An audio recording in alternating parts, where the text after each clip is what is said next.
मी अमोल विकास डुबे. 9 डिसेंबरला माझ्यासोबत परळी येथे अपहरणाची घटना घडली, ती सर्वांना माहीतच आहे. या घटनेच्या संदर्भात माननीय धनंजय मुंडे साहेब, पंकजाताई साहेब व सुधीर भाऊ मुनगंटीवार यांनी पोलीस प्रशासनाला सूचना दिली व त्यांनी जलद गतीने कारवाई करत सर्व आरोपी मुद्देमालासहित पकडलेले आहेत. हे त्यांनी जे कार्य केलेलं आहे जलद गतीने, त्यासाठी मी पोलीस प्रशासनाचे अतिशय ऋणी आहे. काल माननीय आमदार सुरेश धस यांनी माझे नाव घेऊन पीडित मला भेटायला येणार आहेत, कितीमध्ये सेटलमेंट झाली मला माहीत आहे, असे चुकीचे आरोप त्यांनी केले आहेत.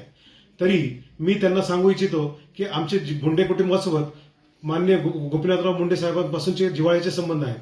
तरीही आमचे नाव घेऊन आपली राजकीय पोळी भाजण्याचा कोणीही प्रयत्न करू नये व आमच्या परळीच्या सलोख्यामध्ये वितुष्ट आणण्याचा प्रयत्न करू नये. धन्यवाद.